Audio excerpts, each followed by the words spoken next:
Yo, parish orphans and retrogrades. You know what happened early this morning, and we're going to talk about it here. I've got my friend Joe. What's up, Joe? We're going to do some analysis, a basic analysis on what the heck came out of the Vatican this morning. Forced concelebrations, new restrictions on traditional mass and sacraments. How are you, bud? Doing very well today, Tim Gordon. How are you? I'm good. Personally doing very well, but there's a bit of a bomb just dropped today, didn't it? Yeah, it did. It did. You and I have this thing where you call me Tim Gordon, I call you Joe with your last name. I'm never sure if I'm allowed to say it. Bocca's okay. My last name is Bocca's okay. Yeah, you people. go. So fine, people out there, when we're hanging out, Tim Gordon, Joe Bocca. Yeah, it's great. Yeah. It's a great number of syllables. Yeah, it is. 112. So when we're hanging out, it's like it's a nice shot. If we're out shooting baskets, he'll say, "Nice shot, Tim Gordon." I'll go, "Thank you very much, Joe Bocca." Exactly. And I don't know why we great rapport. We're weirdos. I don't know. Yeah. I can't but say it now, though. I know. Well, now that I know I'm allowed to use your last name, let's do it. Before we get too into it, I want to remind folks that now a new slew of courses on timothyjgordon.com are up on Retrograde Classical Academy.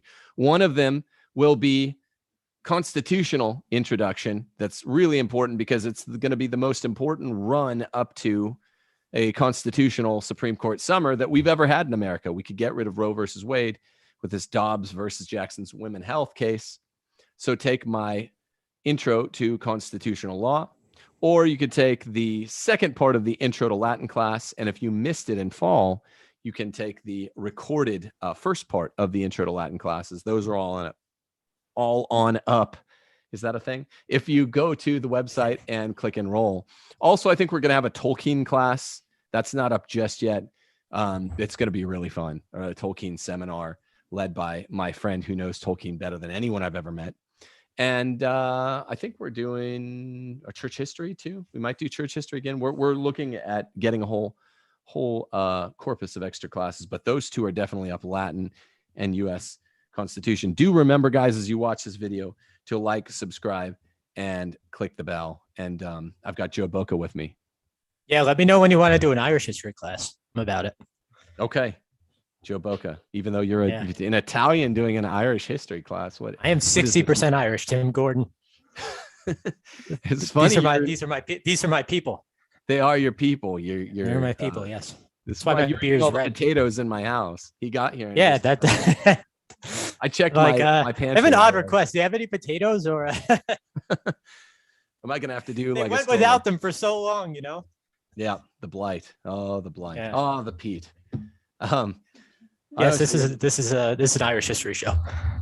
Yes, it is. Actually, it's not. It's a Vatican new history show. So look, everyone's seen, probably that's watching this, I would estimate, on LifeSite, the much awaited article on LifeSite. We knew it was coming sometime late this week. It says, breaking: Vatican orders forced concelebrations, new restrictions on traditional mass and sacraments. The document, I'll just read the first couple paragraphs. The release document restricts the traditional celebration of the sacraments, hints at a future withdrawal of permission to celebrate the traditional mass at all, which is just gay. You know, they hinted that in Traditionis Custodes. Now they're re-hinting. All these old queens just they can't get away from the drama, the melodrama. They love it. The build up, suspense. Yeah, that's so gay. It's so gay. This is what happens. They're whispering sweet nothings in everybody's ear, but they're like, they're all threatening, and they mean it. They mean it. They're like, it's going to happen. We're just taking away some of the TLMs now, and we're going to take away all of them probably later. Or will we? Yes. Probably. Yes, they certainly will. So it's the forced concelebrations. I mean, I don't know. You probably think that's a bigger deal than I do, but unfortunate. Yes. The other sacraments. I mean, I don't know. I haven't even thought about that one that much. I'm going to have people screaming at me in the comment. I'm just thinking about the actual TLM, which we've known. Steph's the one that pointed out to me on my eldest daughter's birthday, July the 16th. You missed a section here at the end. It looks like they're going to take this. They're saying they're going to take away the TLM altogether. And when the left promises, the left delivers. And they're still making good on that threat. And they renewed that threat. And they will issue penalties for priests who will not concelebrate.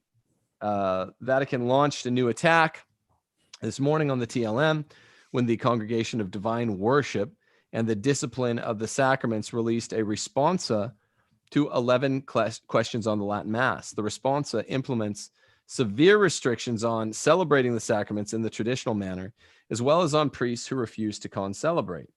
The document was signed by staunchly anti-traditionalist head of the CDWDS, Englishman Archbishop Arthur Roche.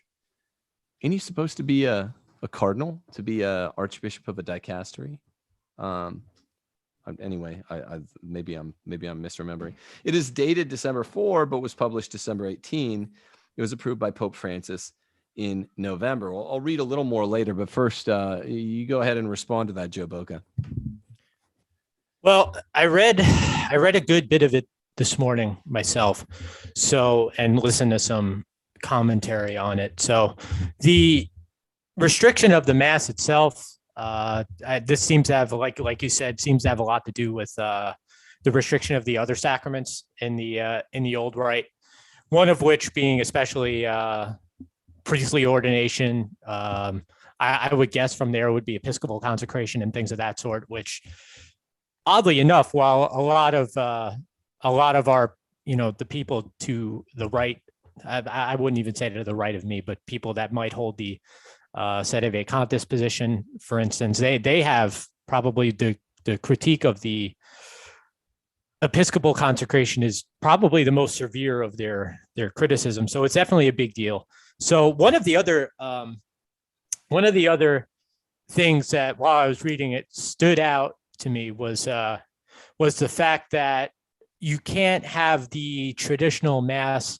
I don't have the text near me, but you can't have the traditional Mass at your parish listed as an ordinary Sunday Mass or among the other Mass schedules. So it's from church bulletin speak, it just sounds like it sounds like the thing is being like genuinely put into exile, which it had been, for a long time. Even with Summorum Pontificum, though, that was more or less true. So at least it was nominally liberated, but most of the masses were obviously at awkward times and in an awkward part of town, and just sent packing. And the Mass itself was kind of an exile. What this does, though, the interesting thing that this does, and that Pope Francis is good at doing, is that I think one of the things that I think he does better than his predecessors, who may or may not have been subversive,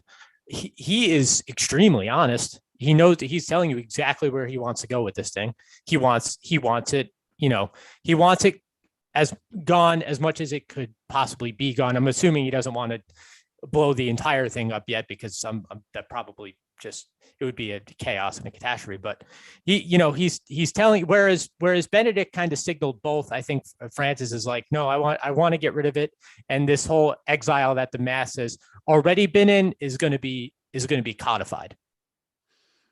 Yeah, I mean, he's definitely more aggressive than, you kind of have to assume someone's ideological direction of travel to say whether or not they're being aggressive. We know what Francis's is. No one knows what the hell Benedict's plan was, which makes me think of something I'll address in a second.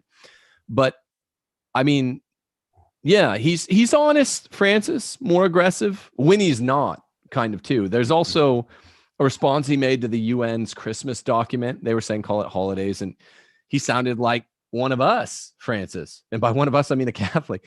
He sounded like you or I would sound, Joe, about, he kind of talks salty too, kind of talks folksy when he's talking more common sense, populist right wing. He was like, this is ridiculous. The church has been through this before. Europe doesn't need to hate on Christianity. And you're like, oh, wow, that's pretty cool. I remember one time he said, hey, if you're doing dialogue with a secularist and they insult your mother, the church, you punch him in the nose, like you'd punch someone in the nose who insulted your mother. I'm like, that's kind of weird. There have been freak times throughout this pontificate when he really aggressive. I don't just mean when he's calling his right-wing enemies in the church names. I mean, when he's talking about the real actual devil, he sounds more alarmed about it than you know, I don't know, recent popes, the popes of my early life. So yes, he's usually got his foot on the gas pedal, which he does today yet again. Every once in a while, you're like, oh, he's doing the thing where he is appeasing us. And he said something prior to the release of Amoris Laetitia, like, I am not a man of the left. I know the Americans think I am, but I'm not. And it's like, that's weird, because he clearly is. So that does mean he's doing a little bit of the, you know, UTEP two-step. At any rate, one thing I pitch this back to you, Joe. Benedict the 16th. I remember, you know, you're a little younger than me.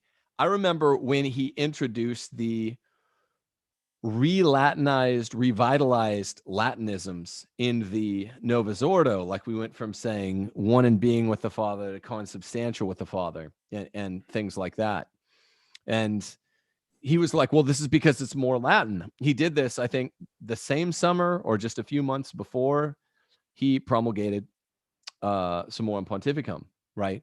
And he's like, oh, I'm reforming the reform. And now Summorum Pontificum is what's really fun and happy for trads. And it's like, well, I don't understand why, assuming his ideological direction of travel is right, like right wing, why not just do what Francis is doing in reverse? Why not be like, look, let's revisit Sacrosanctum Concilium. You know, we tried this goofy interpretation of Sacrosanctum Concilium for the last 50 years. Let's just revisit it now and be really aggressive. Why is it always leftists that are aggressive? What do you think Benedict XVI was doing? The reform of the reform was really weak, right? Yeah, I have some thoughts about that. We're going to get into, I guess, as I answer this, there might be a quibble or two that you don't agree with, but all the same. So the reform of the reform, and Benedict himself, I think, I say this sometimes, I guess, on Twitter and whatnot, and it's not necessarily a popular position, but I don't think Benedict was moving in the right, as in the left-right paradigm.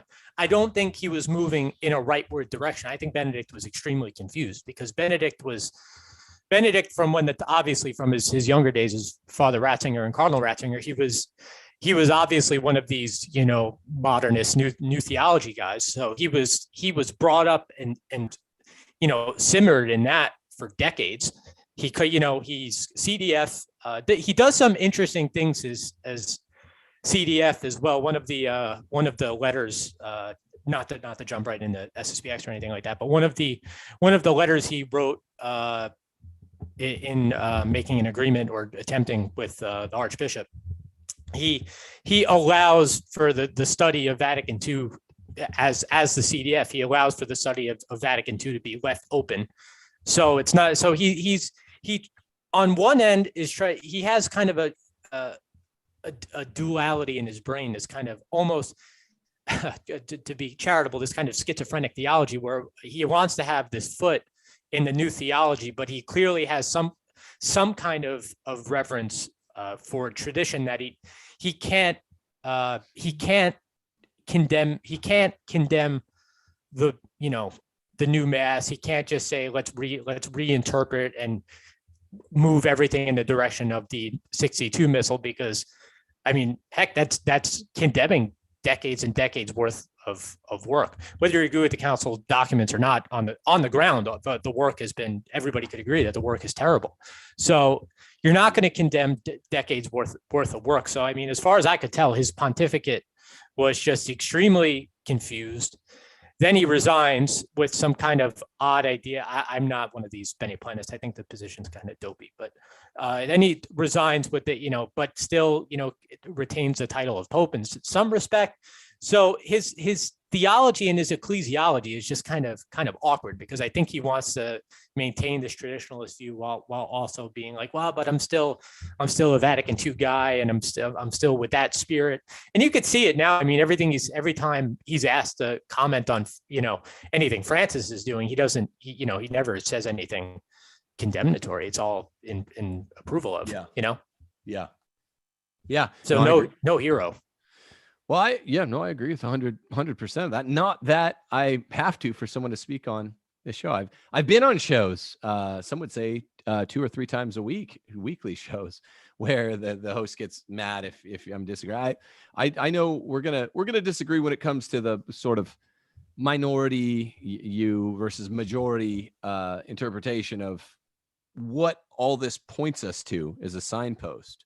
But yeah, not that, man. I mean, Benedict is, you said schizo. He's got this, the Germans who are not super far left, the prelates, Mueller's got it too, man. And I don't think Brandmuller has it. There's another decent German, decently sort of right of center German that has it too. But this is just, it's enough to say Ratzinger and Mueller, these guys have this weird Teutonic schizophrenia. They've got big brains. They really do, these Teutons. But and you could tell when they process, you could tell when they formulate sentences, you could tell in terms of the syntagmatics and the grammatical structuring in real time of the agent before you, the intellective agent before you, how bright they are usually. And you can tell with these Germans, man, they're sharp, but they are schizo. I mean, Benedict, yeah. I mean, Mueller, when it comes to being men of the right, sometimes you're like, that is so right on. What Mueller said earlier this week about COVID and all that, it's crazy good. I never expected it from him. Both of those guys, they don't know where to be. And Benedict's like, look, because if you say reform of the reform, it's got a kind of fake and gay connotation now. You kind of have to laugh at it because Benedict was so reticent, so tepid, so slow, so angling, so inkling. But if it had been done the right way, it's just like, yeah, let's just go back to Sacrosanctum Concilium and get a non-risible, non-laughable version of that should tend much more toward the Latin Mass. And I don't think anyone would have anything to bitch about. I really don't. If you actually did Sacrosanctum Concilium, which is somewhat vague, in a just a common sense Catholic way, then I just think there would be no problem. But and I also think something you said that's correct about Benedict is, well, the whole reason that he stayed 8 years and didn't fight back that much against Sankt Gallen Mafia, Lavender Mafia types who hated him, the Northern European cardinals. I think it seems like in some way or another, he was only doing what he was allowed to do. And I mean that, I don't know. I'm admitting I'm speculating, either in the thick sense of allowed or the thin sense of allowed. He was kind of operating only within the wiggle room, his project of the reform of the reform, that is, that he was allowed, the leash length that his masters gave him. And if you start calling me one of these kooks, it's like, look, I'm in the majority view here. I do think more likely than not, Francis is Pope. I do think more likely than not, about the SSPX stuff that the majority views right and the minority views wrong. But I've never claimed certainty on those issues. I think those are just issues you can't not know. But I'm going with the odds here. I'm betting the smart money. And I still say it's pretty apparent now, almost beyond a shadow of a doubt, that Benedict was having some restrictions placed on him, and he seemed to abide them. He was not yanking his chain or rattling the cage too much. Yeah, you could say that again. And to the point of the SSPX and all that stuff, and whom I've been a defender of, and you could look out. I'll be having an article coming out in 1 Peter 5 in defense of the good Archbishop. But one of the reasons I think for what you said, and you and I have mainly disagreed on the juridical question of the SSPX and I guess the Vatican II documents, right? But so he was obviously in a time, and a lot of people said this about John Paul II as well, because I don't know how true it is that a lot of people thought that JP2 was kind of this well-meaning individual who was just caught up in Romanita and all this stuff and just had a lot of bad advice and a lot of bad apples in his ear.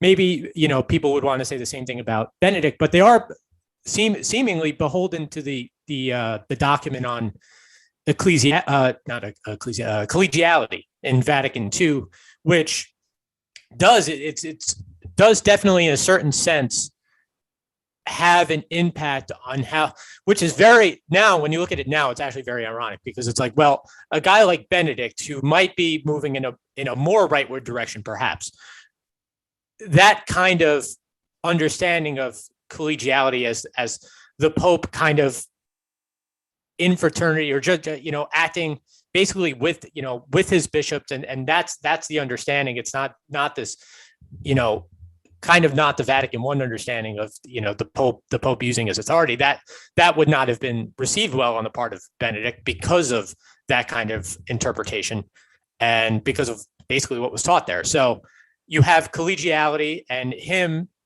kind of beholden to that attitude, where he felt like no one could really move truly in a rightward direction. And then I guess the minute you try, he's out the pasture, like he is now. But and again, I mean, one of the problems I have is, and this is going to be the debate going forward, is whether or not, I guess, the reform of the reform makes any sense, or whether or not the Novus Ordo and whether or not the TLM is a condemnation on the Novus Ordo, and vice versa. I would be in the affirmative on that it is. But so when you're kind of stuck in a middle position like Benedict is, this sort of thing seems inevitable to me. Yeah. Yeah, I agree with that.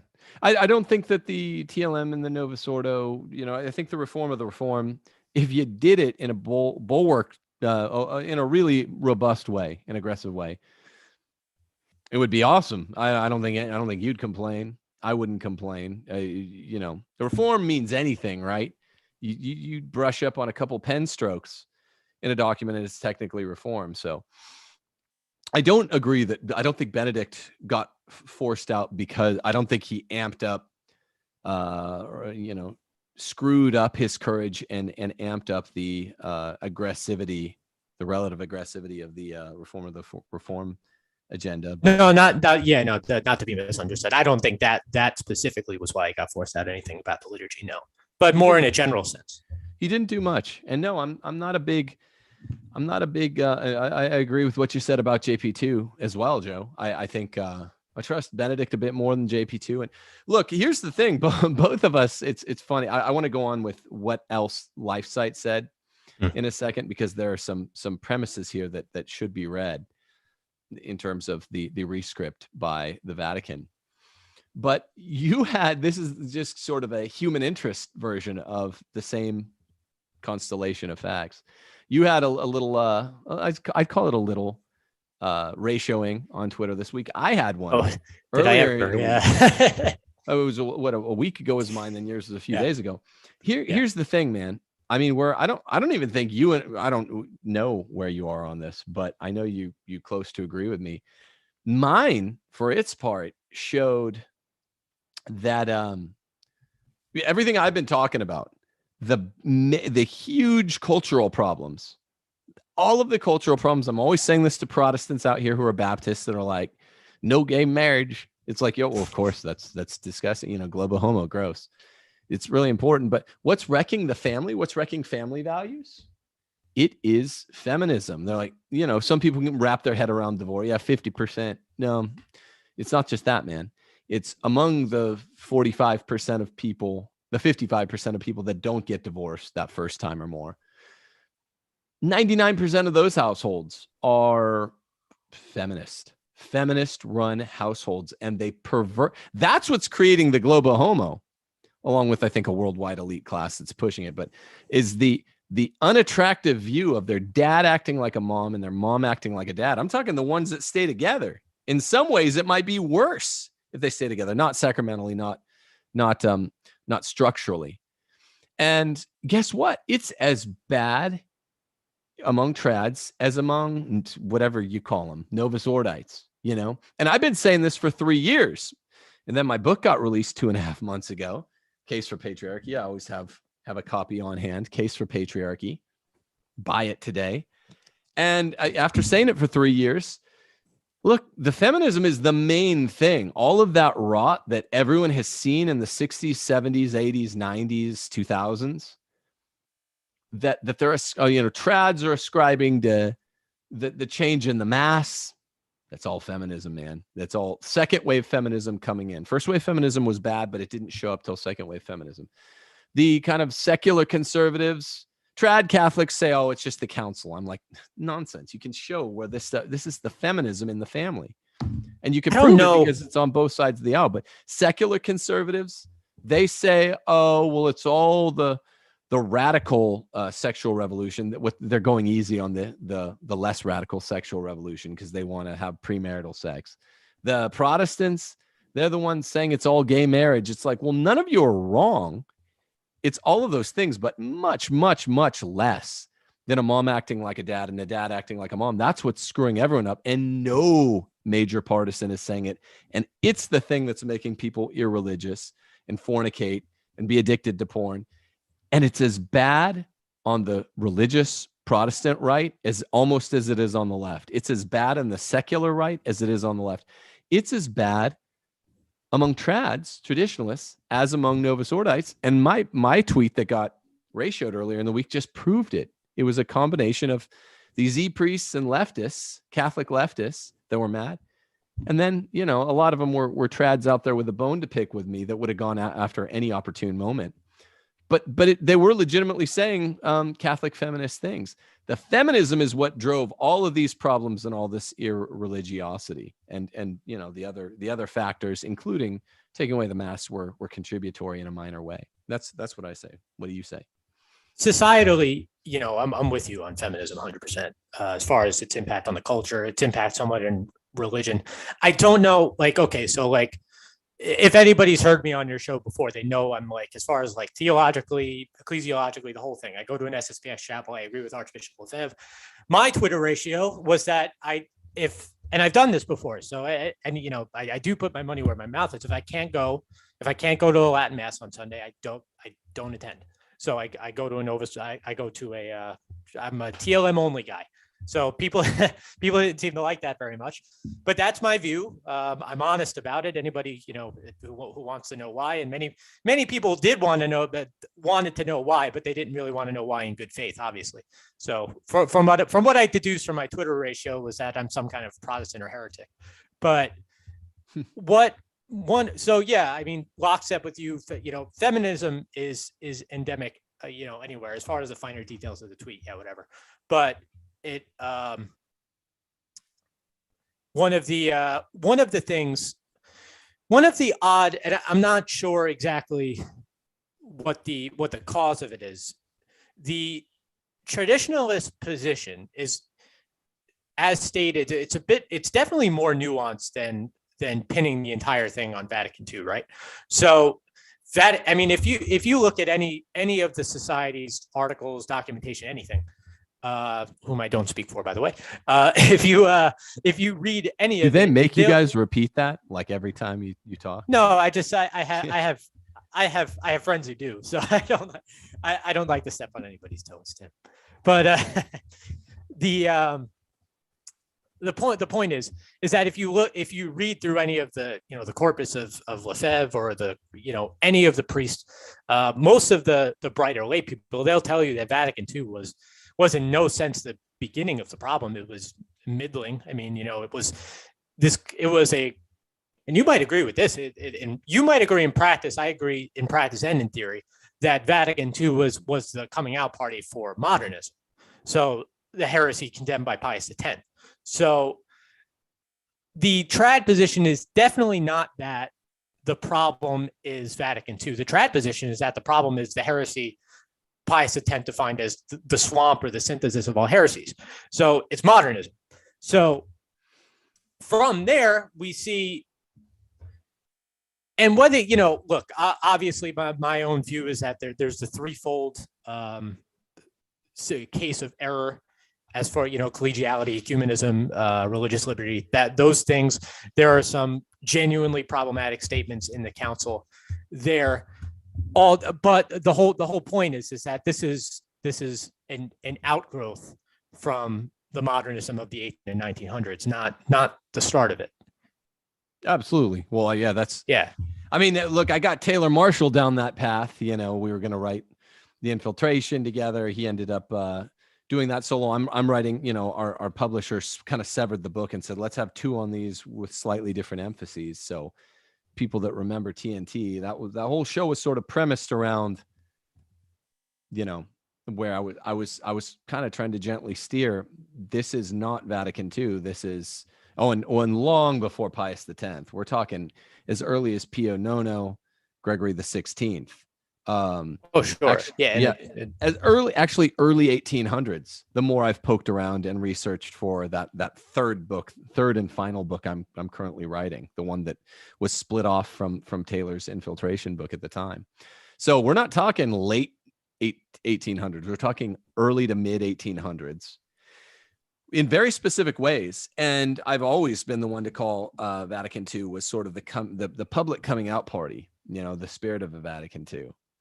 But, you know, I guess for people watching at home that don't really care about canonical argument, and I don't blame them. Canonical arguments, which get trumped up, I think, in importance. SSPX arguments. It's a minority point of view. It's your point of view. It's not one of those issues that hops me up or makes me mad. I'm just a numbers guy. And I've assessed the arguments, and it's like, look, I think there's a very, very, very small percentage chance these could pan out, these arguments, but they're unlikely.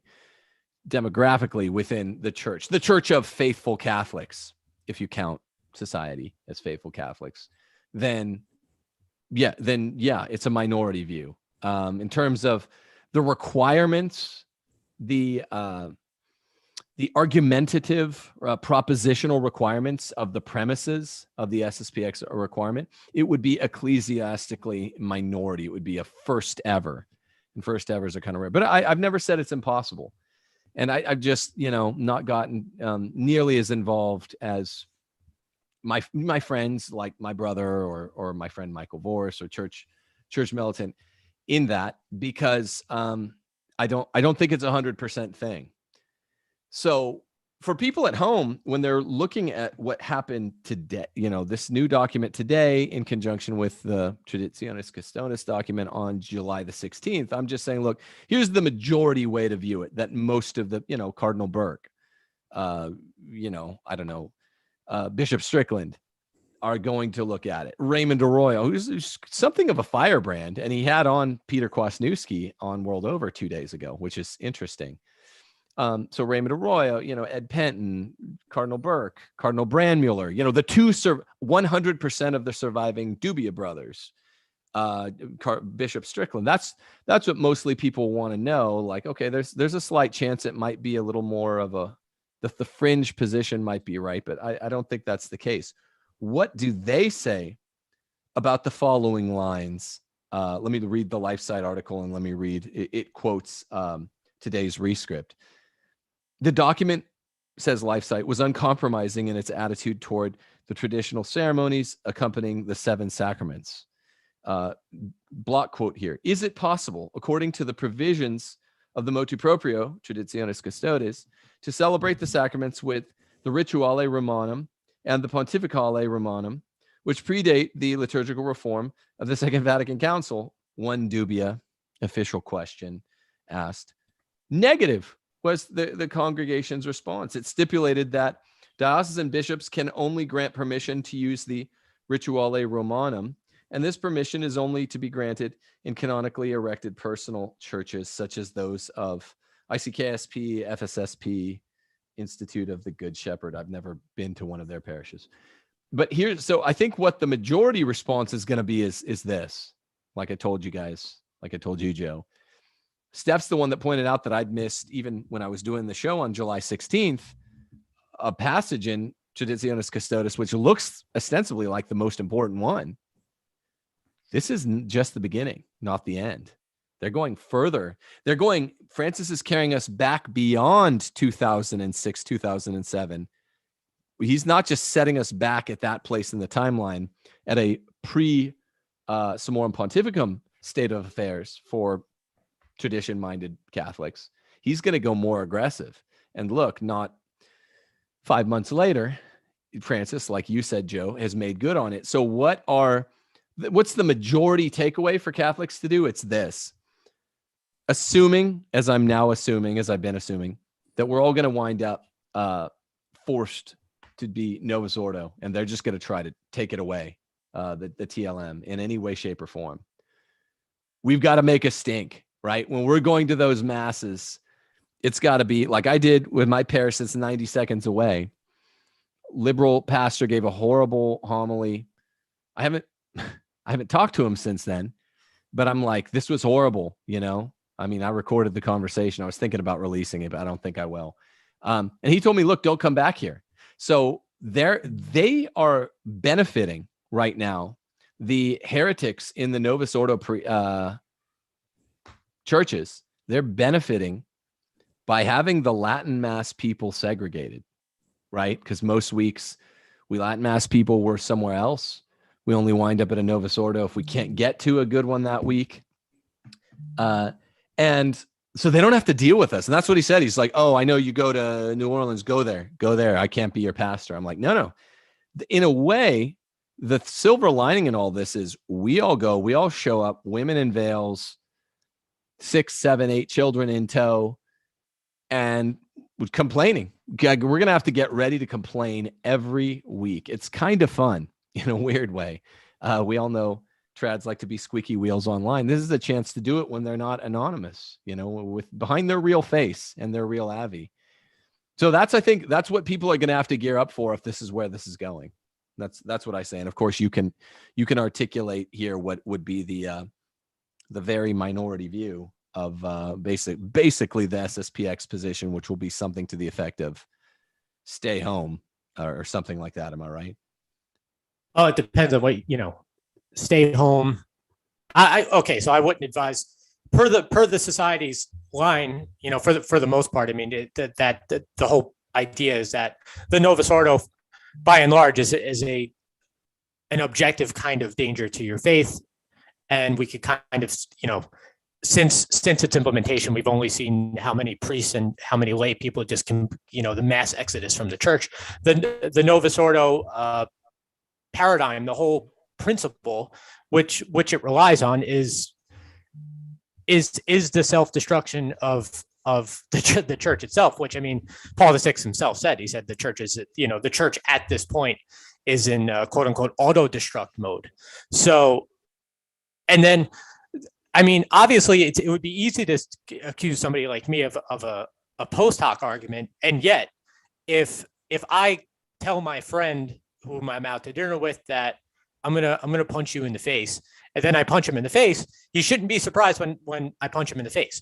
So when you have guys like, Archbishop Bugnini, whom we know was the architect of the Novus Ordo, when you have him saying the whole idea was to remove, quote, remove even the shadow of a stumbling block for our separated brethren.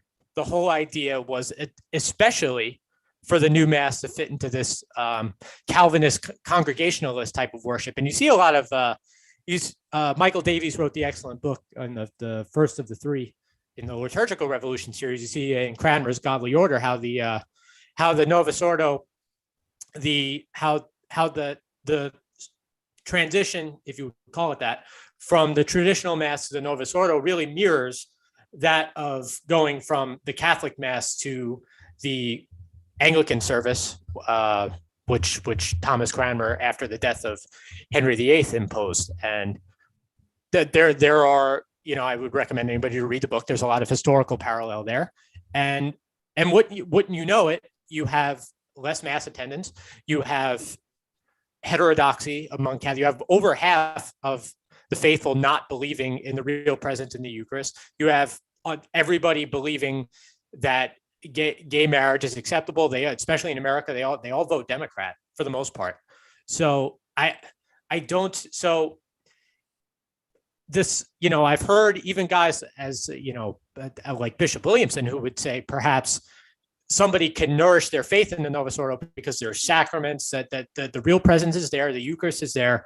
I've never disputed that, but under ordinary circumstances and based on empirical evidence, it's basically provable that where the Novus Ordo is, there is not faith.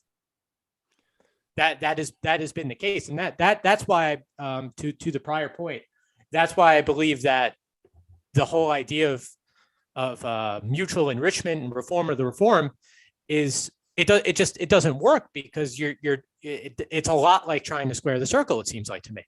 So I don't see that. That's why I thought Benedict was confused, and I don't see it as the end. No way to solve the crisis we're in. And if we want to adhere to Vatican II, sacrosanctum and all that, it says foster existing rights in every way. And the traditional mass, as we still know, was never abrogated. So as far as I could tell, it needs to be fostered based on the ecumenical council. Yeah, but that's definitely, as you said, it would be. There's definitely a post hoc argument because of something that I've addressed till I'm blue in the face. One, I think most faithful Catholics that go to the Novus Ordo, sometimes I'm there, right, at this little church 90 seconds from my house that I try to avoid. I definitely don't like it, but for one thing, I know as an objective fact that it's wrong, that it's a risk to faith, right? It can be highly contributory under certain circumstances. I'm not saying it is, but it could be. But it's not, because it's not to me. All it ever makes me want to do is, as it's always done, make me go further into the faith, the Novus Ordo. Further, it makes me angrily go the other direction. So you can't say objective. People maybe of weak faith, like I was when I was growing up in it. Some of them like it and go charismatic. That's kind of weird to me. I think people that incline toward the intellect, who see the Novus Ordo tend, if I had to typify, I would agree, they tend to be driven away by it. But then for me, once I found, before Summorum Pontificum, I found the TLM a long time ago. Before many of the people watching knew what a TLM was. I started going, and for me, it was just a touchstone. It was like, wow, the faith is true. That's what I get from the TLM. It's like, at a subjective level, it's never an objective level. I just think, wow, I just like this way more, and it seems way more consistent with what I think, and I can't prove it, what I think reverent worship is. So I started taking the faith way more seriously in my middle 20s and had a 5-year journey back to the faith when I was 29-ish. So, but my faith doesn't waver once I go to a Novus Ordo, even an annoyingly or badly done one. So it's not an objective. It's not an objective danger. And there are, what we call the unicorn masses. Those are fine. Those are not even an ostensible danger. And then, of course, the main point, the big elephant in the room that I keep bringing up, that I tend to be a little bit early on these things, but I think you're going to see it more and more and more, and I think I'm going to be more and more vindicated. What was happening with second wave feminism was women were taking a leadership role in their households, and that destroyed everyone's religious faith. And this is partly the subject of my tweet from last week, right? When women try to be the priest, the prophet, the king, the evangelizers of their home, Brookings Institute says it makes everyone in the household, it makes the kids in the household lose their faith. When the father does his job, as was done all throughout the 20th century, up until right around the time of the council, the start date of second wave feminism is dated at 6970. So that queers the whole theory that, the world is falling apart because the TLM went away. That's if you didn't have that, then I would be much more like univocally, there's nothing else that could have caused all this, because your facts and your figures, all you can prove is a correlation, right? You can say, look, people stopped going to church and from 70 to 80, 80 to 90. It's just a fact. But what was happening, that is a slam dunk that Brookings Institute publishes. It's like 80% attrition when the moms are bringing people to faith, to the church. It's like almost no attrition at all when fathers do it, is moms took over families and started being the evangelizer of the household. And no one listens to their mom on that type of thing. No one really listens to their mom on faith and morals, the papa things. They tend to be the pope things. You listen to you want a hug from your mom, right? You want your dad looking out for your physical, your spiritual, and your moral well-being. And of course, your mom is too, but kind of standing behind your dad, giving you hugs. So if not for the feminism thing is just inestimably large, and it queers all of that propositional traditionalist equation mongering. And I'm not afraid to look at those facts and say, hey, what's going on? Why did everyone lose their faith? But it's feminism. It's feminism. And like the Brookings Institute is not a right-wing institution. We know the father has to be the one that cares about the faith. And I think there's some confluence of forces there as men were getting more and more cucked in their households in the 70s as this stuff was being implemented. Also, then you had this, I don't like the Novus Ordo. You had this, whatever it was, this new novelty. I'm not gonna start throwing slurs at it, but you had this new thing that looked extra effeminate. It looked really Protestant and whatever. But I mean, my whole thing is just, look, reject the kind of Protestant recreationalization of the liturgy on either side. I know that I recreate more. Look the term up. I recreate more. I'm much more enjoying myself in the TLM.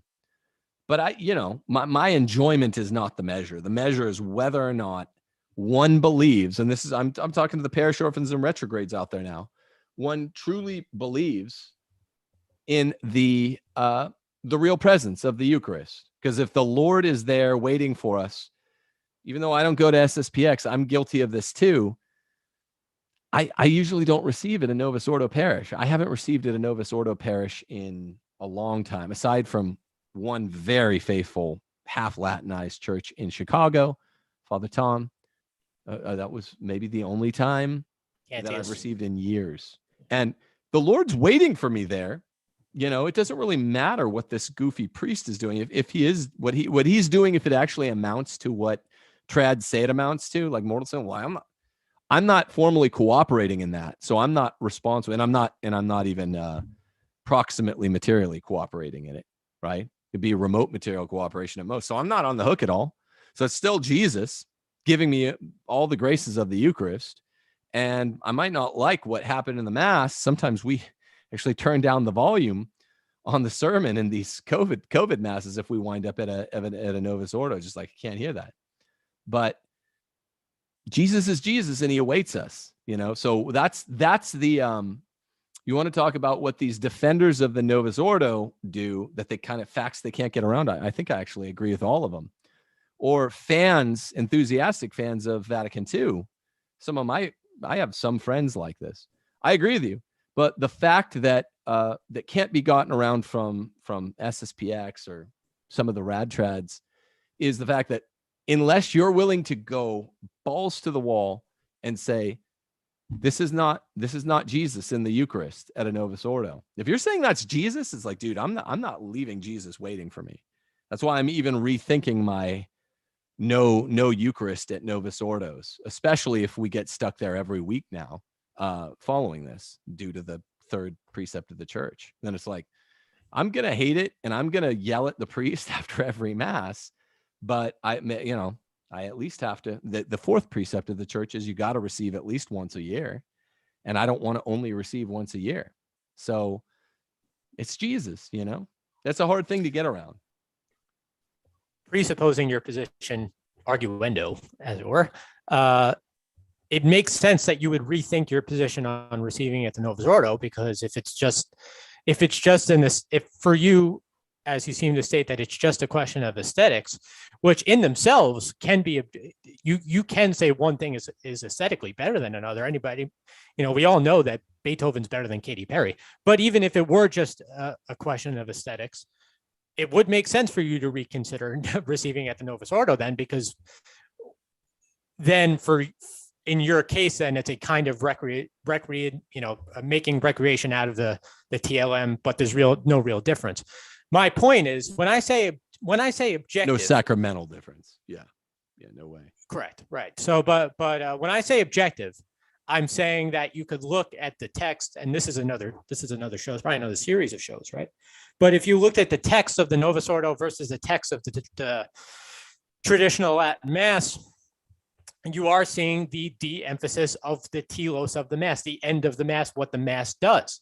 I said once that, again, it was on Twitter, but the liturgy of the Mass really ought to be a kind of Eucharistic creed. We are about to do this. This is what the Mass does.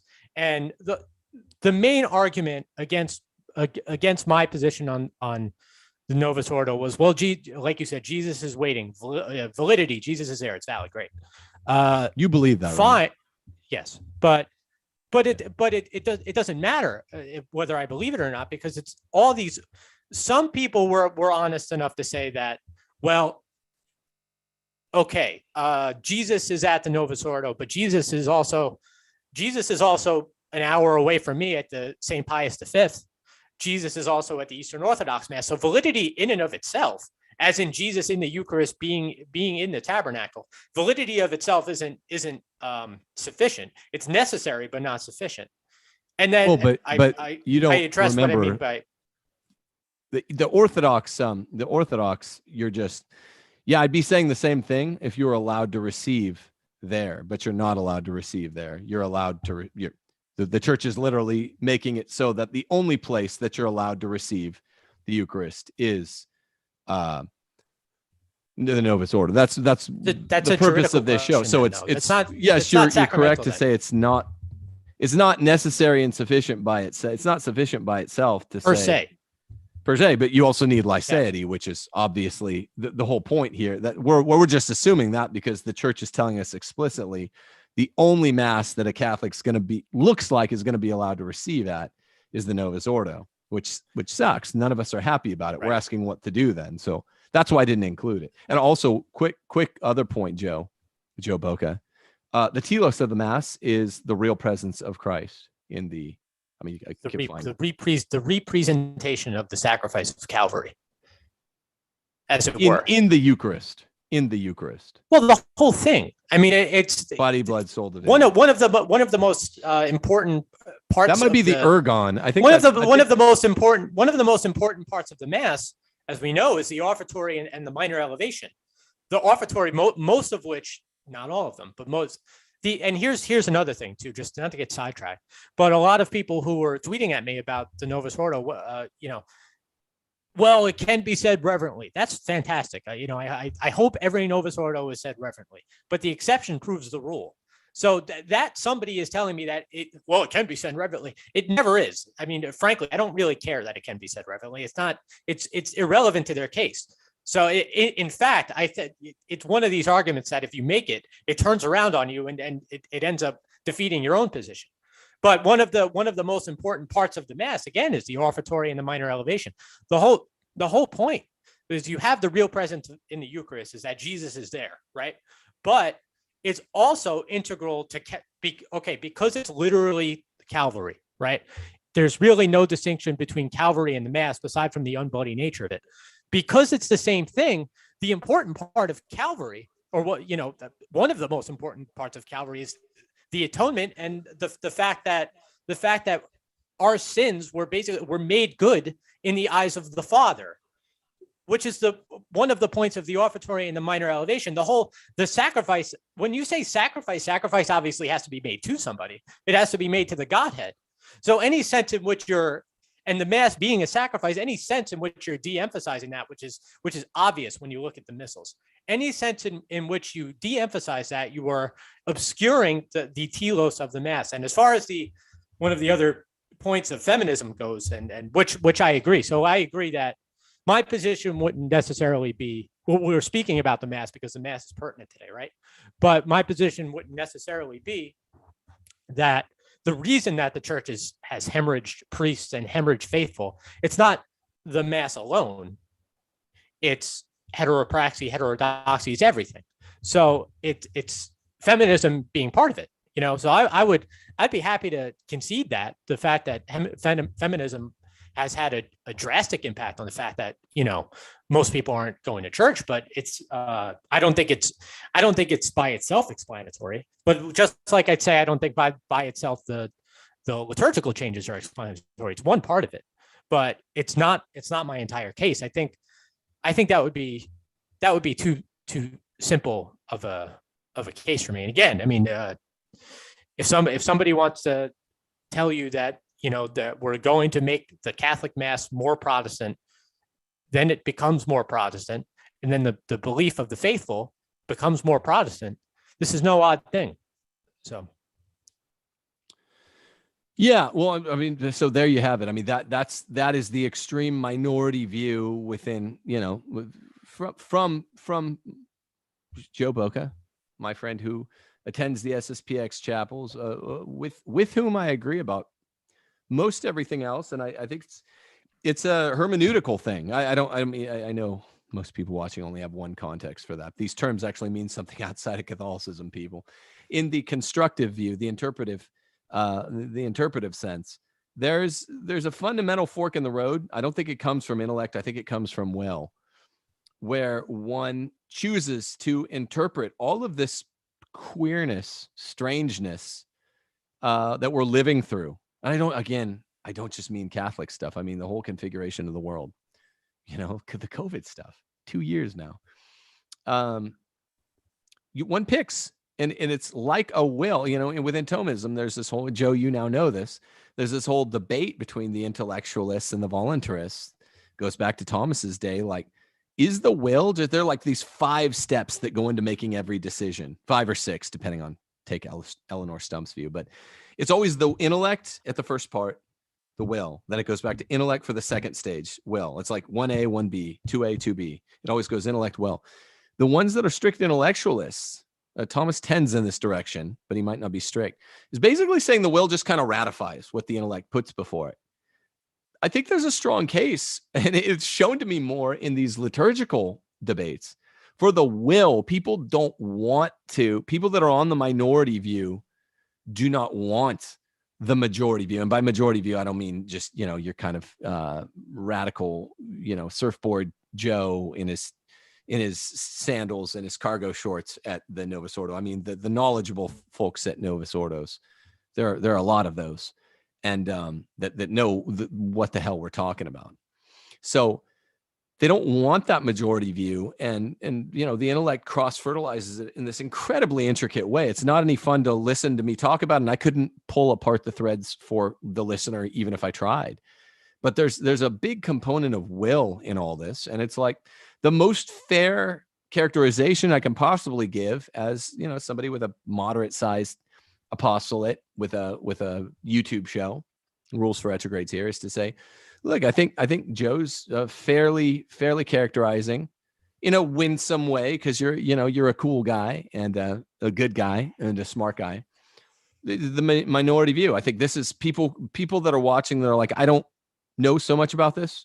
They can listen to Joe Bocca and say, okay, this is pretty much a good representation, a faithful representation of how a very good dude who loves our Lord, loves the sacraments, loves the church, can wind up basically, feeling how you feel about never go to the Novus Ordo, even if it means violating the third precept of the church. I think it's very typical. And then my view is, I think, a pretty winsome view on the other end of the majority view among people that do love our Lord, love our sacraments, love the church, love tradition, and have never loved the Novus Ordo, never had any love for it, always resented it.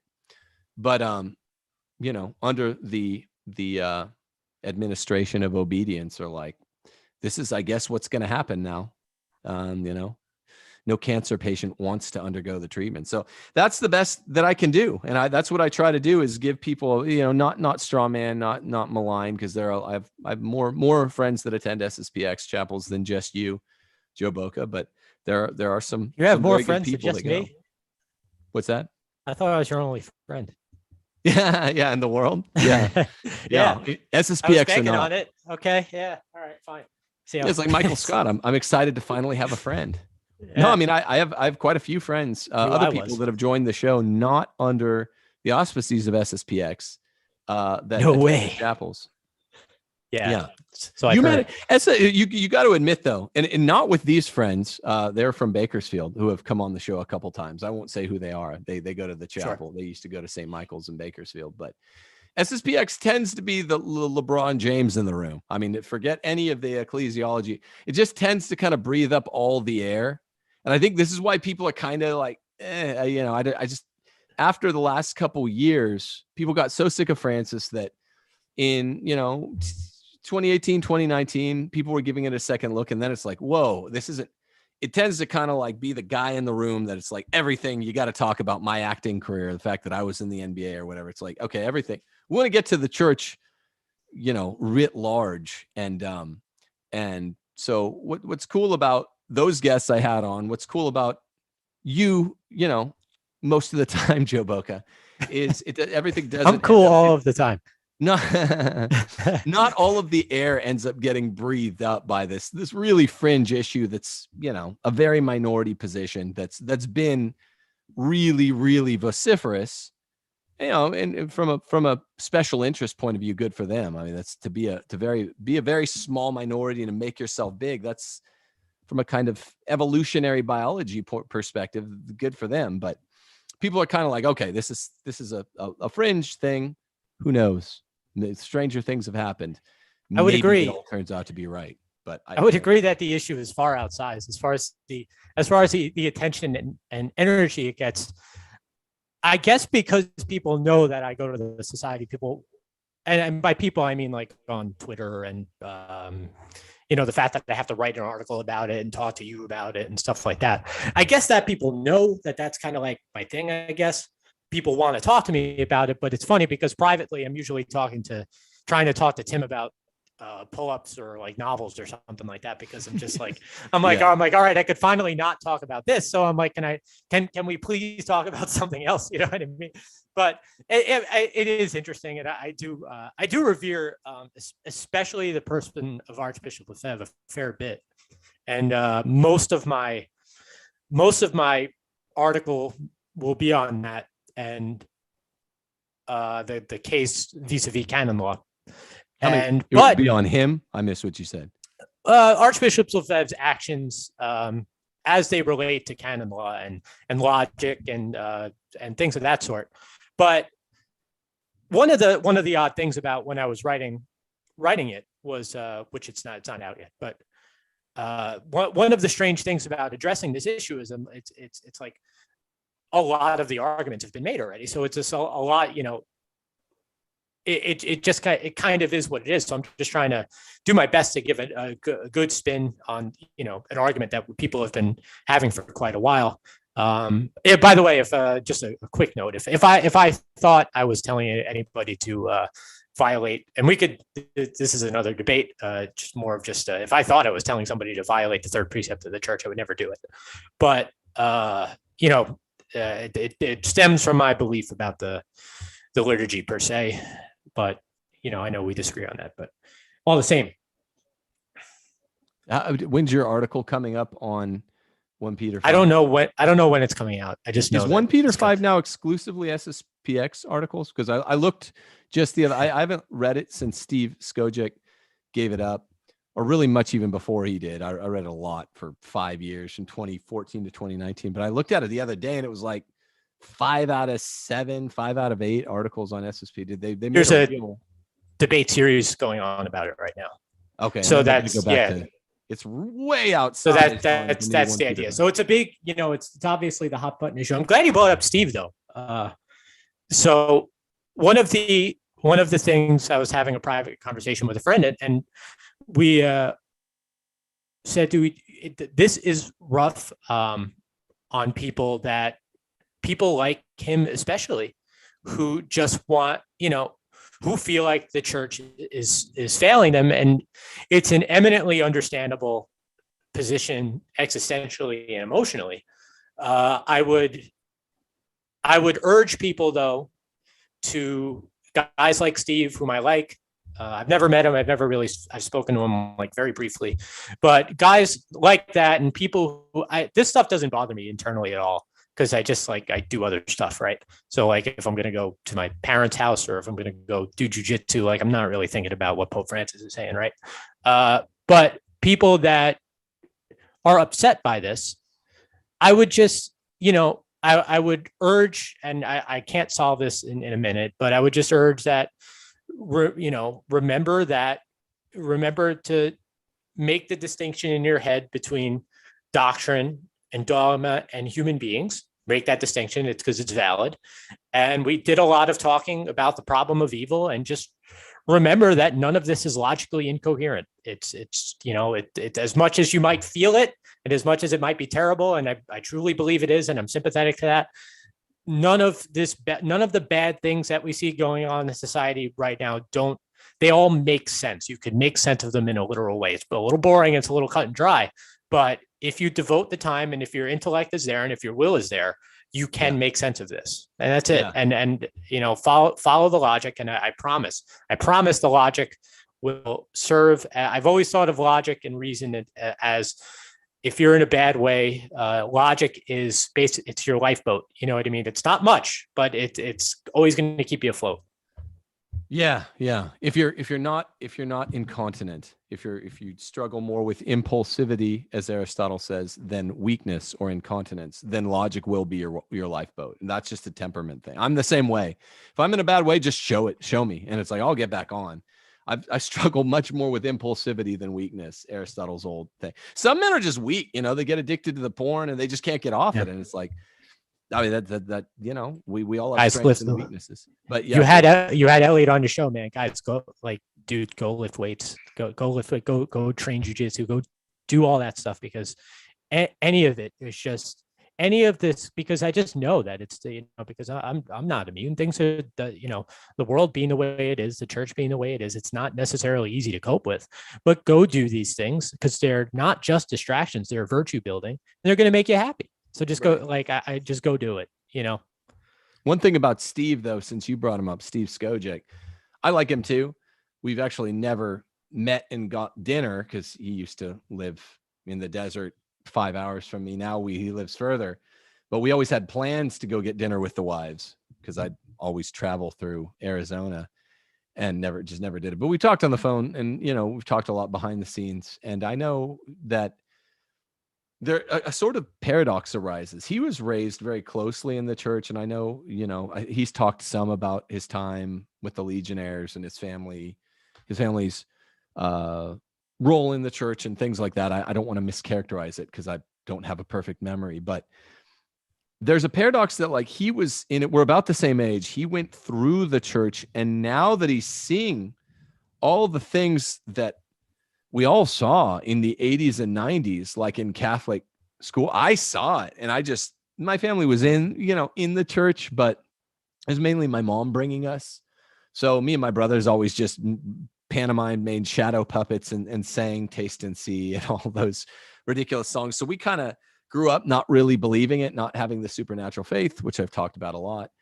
And so then I got out into the real world, saw how stuff worked, and then saw that the conspiracy of the real world is that it is all covering up the truth, the light, the salt of the Catholic Church. It's all trying to mute it out. And, that truth is really best expressed in liturgical form by the TLM. We agree on that. And then I started going to the TLM in my mid-20s. I'm 40 now, right? And then it's just like, oh, snap. That was like a 5-year back to the faith. Began intellectually for me, because intellectually was what I thought was so ridiculous about it. Was all these nuns, liberal nuns, women teachers in theology. My mom was the one bringing me. Women ran parish life. Young men and young women don't take that seriously.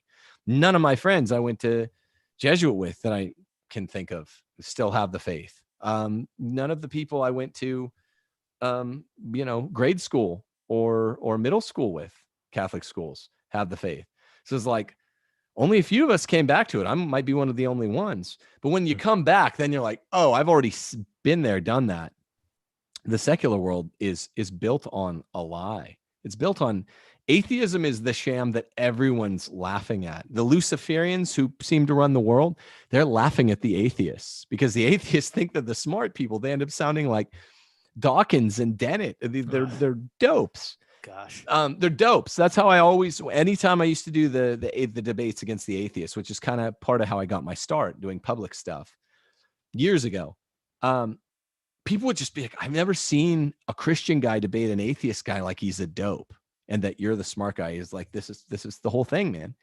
So Steve, what I'm saying about Steve, I think, I don't know if he'll see this or what, but I think he's going through it in reverse. I think he just kind of bought in really early and, I don't know, blocked out all the funny business of the spirit of Vatican II in the 80s and 90s or something.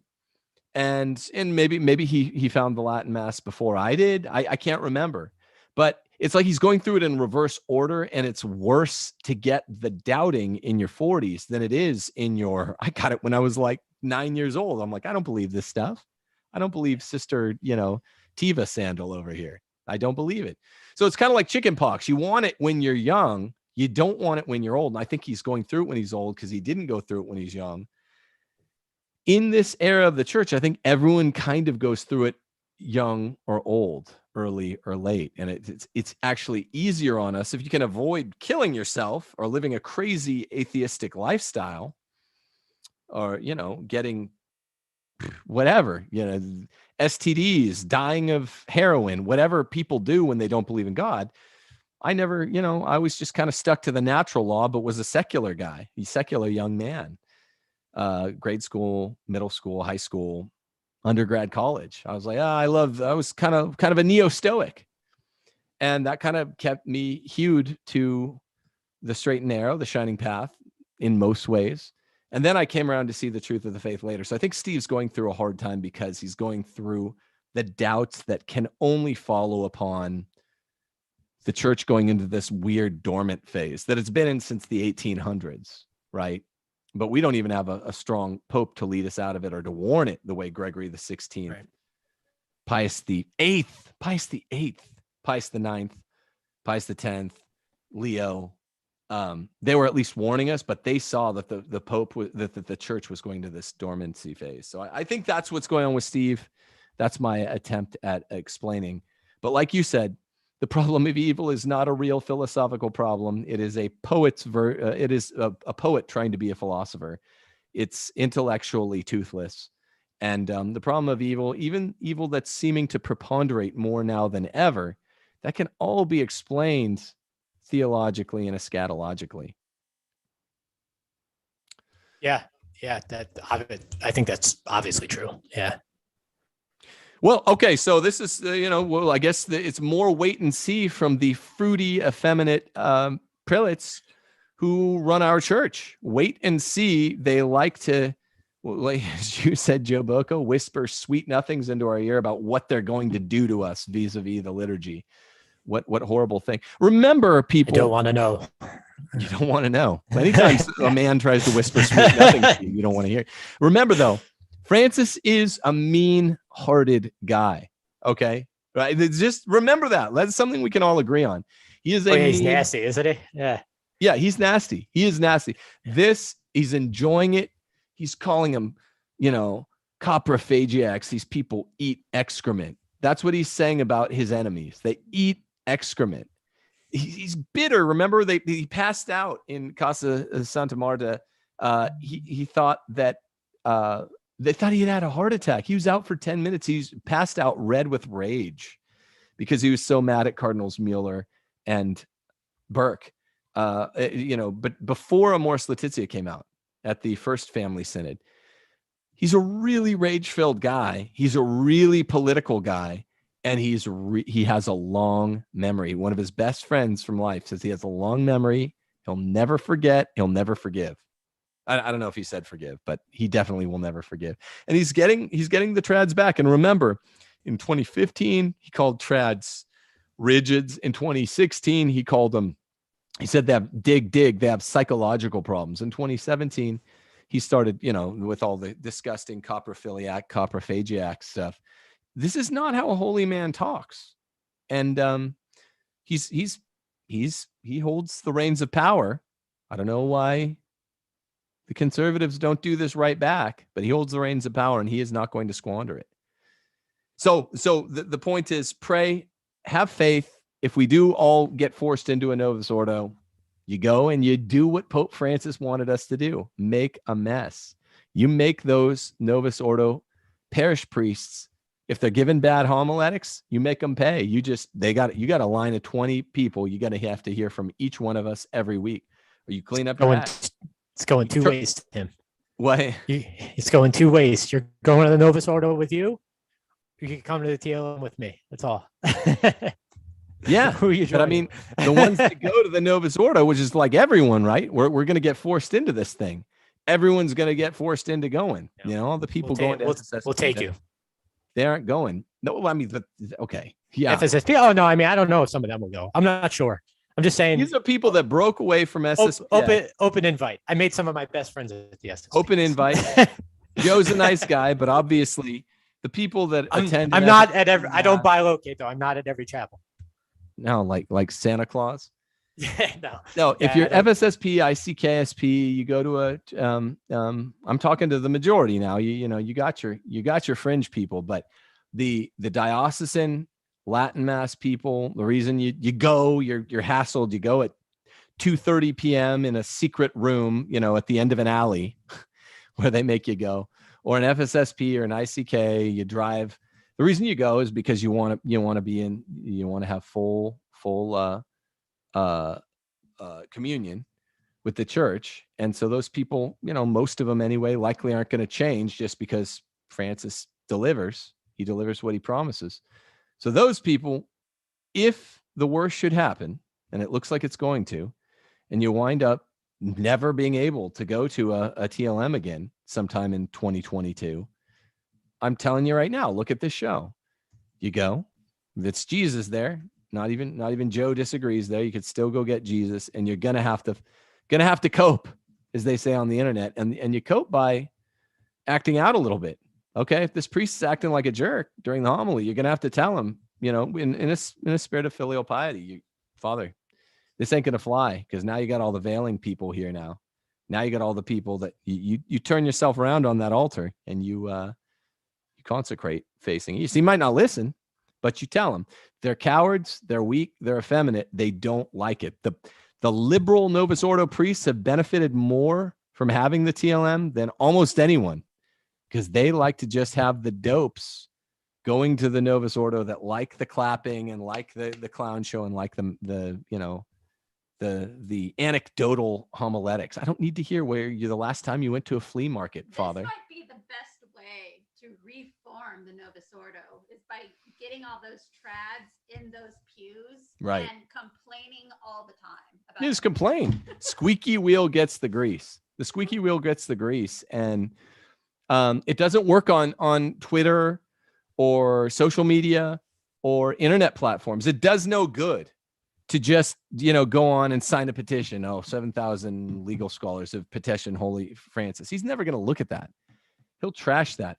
The priests, subsidiarity, the priests on the ground, my priest 90 seconds away, he doesn't like Tim Gordon showing up at his parish. I don't like Tim Gordon showing up at his parish, but some weeks I have to, right? Because of the third precept of the church. I can't miss mass just because I want to. So I go, I show up, and I have to tell him off. And it's very uncomfortable for him. He's blushing. So at least there's that. That's light at the end of the tunnel. The big light at the end of the tunnel is you still got Jesus in the sacrament by anyone's estimation there. And, the sacraments are all about Jesus anyway, not about us, not about the priest. Okay. So with that, Joe Bocca, thank you for joining me in this analysis about what to do should the worst happen. I think it's actually going to. Oh, yeah. Yeah. Thanks for having me, Tim Gordon. Yeah, you're always good. Oh, and so you and I are going to do a conversation about kings and aristocrats and failed monarchs and republicans and failed republics called democracies on your new show. Tell us about that. Then we got to get out of here. Oh yeah, I got a little YouTube channel. The link is in my Twitter bio. I am at Here to Help 188 on Twitter. You could see the link for the Here to Help podcast. I've done a couple episodes with Boss. I've done Boss, who we've seen on your show, and I've done one by myself. And yeah, I've got your Mr. Tim Gordon booked, and our mutual friend Charles Coulomb. We're going to do a little monarchy talk. So feel free, go click the link, go watch some shows. Yeah, it's good stuff. Okay, cool. And Follow also me on Twitter too, obviously. Yeah. follow you on Twitter at here to help. That's nice that you're here to help, by the way. Here to help. Here to help 188. Yes. People could refute the degree to which I actually am here to help, but remains to be seen.